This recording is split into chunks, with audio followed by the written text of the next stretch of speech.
সালামু আলাইকুম। আপনারা কিন্তু যদি এই ফুল ভিডিওটা দেখতে চান তাহলে কিন্তু পার্ট 1, 2 দেখতে হবে। তো চলুন দেখা যাক। ১ম এ পার্ট 1 টা আপনাদের দেখাচ্ছি। তো ১ম এ এটাকে আমি একটা মোটা একটা কাগজ নিয়ে নিয়েছি। তো এটার লম্বা নিয়েছি ২ ইঞ্চি আর চওড়া নিয়েছি ১.৫ ইঞ্চি। তো এটাকে আমি বক্স করে এটাকে আমি কাটিং করে নেব। তো দেখুন কীভাবে আমি বক্স করছি। তো এইভাবে আমি বক্স করে এটাকে আমি পুরোটুকু কাটিং করে নেব। দেখুন এভাবে কাটিং করার পর এখন এটাকে আমি মাঝখান থেকে ভাঁজ করে এভাবে একটা গোল বৃত্তর মতো করে নেব। তো এভাবে আমি এটা করার কারণটা আপনাদেরকে পরে বুঝাচ্ছি। আগে আপনারা দেখুন এটা কীভাবে কাটিং করতে। এটা কাটিং করার পর এখন এটাকে আমি এই যে বক্রমটা কাটবো সেটা এখন ১ম এ দেখাচ্ছি। ১ম ৩ ইঞ্চি নিয়েছি, তারপর আমি ১ ইঞ্চি চওড়া নিয়েছি।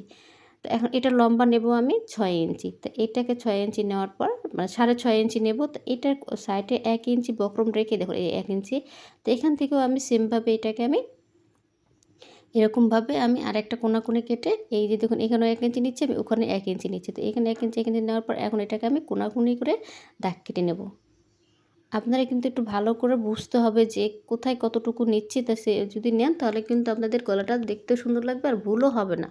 তো এখন সেমভাবে এখানেও আমি ১ ইঞ্চি করে নিয়ে নিয়েছি। দেখুন এভাবে আমি ১ ইঞ্চি করে নেওয়ার পর এখন যেটা আমি কাগজটা কাটছি, তো এখন এই কাগজটা আমি এখানে বসায় দিচ্ছি দেখুন। এই যেভাবে কোটার উপর রেখে আমি এটাকে বসিয়ে দিচ্ছি।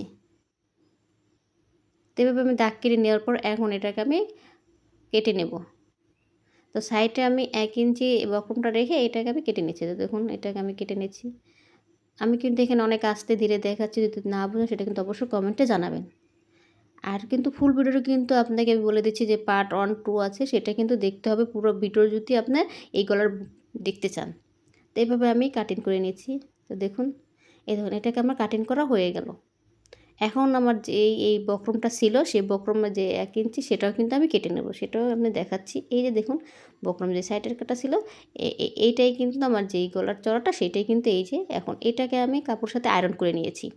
আয়রন করার পর এখন এটাকে 1/2 ইঞ্চি কাপড় রেখে সেলাই করে নিচ্ছি। তো দোনো সাইডে আমি সেলাই করার পর এখন আমি এটাকে আমি জামার যে কামিজের সাথে যে সামনের পাটে লাগিয়ে নেব। তো এভাবে আমি পুরোটুকু লাগিয়ে নিচ্ছি। দেখুন এভাবে আমি এইটাকে যে চাপ সেলাই দিয়ে সাইডে সেই সেলাইটা আমি করে নিচ্ছি। দেখুন পুরোটুকু এভাবে আমি সেলাই করে নেব।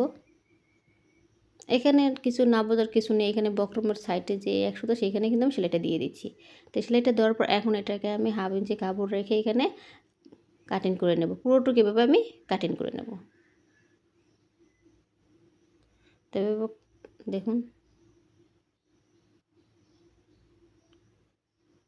কাটিং করার পর এরকম হয়েছে। তো এখন আমি একটা কাপড়ের উপর রেখে এটাকে আমি যে ভি গলার যে বক্রমটা ছিল সেটা আমি বসিয়ে দিচ্ছি। তো বসিয়ে দেওয়ার পর এখন এটাকে আমি ২ সাইড থেকে কেটে এটাকে আমি সেলাই করে নেব। দেখুন এখানে 2 সাইডে নিয়ে মানে কিন্তু এখানে আমি ডবল পাট কাপড় নিয়েছি। এই যে এরকমভাবে সেলাই করার জন্য। এটা পুরোটা এভাবে সেলাই করে নেব। দেখুন সেলাই করার পর এরকম হয়েছে, এই যে এই কাপড়টা এরকম হয়েছে। তো এখন এটাকে আমি যে সাইডের যে মানে এটা বসানো সেখানে আমি এখানে বসিয়ে পুঁতি লাগিয়ে দিয়েছি। পুঁতি লাগানোর পর এমন হয়েছে। তো কেমন হয়েছে ভিডিওটা অবশ্যই কমেন্টে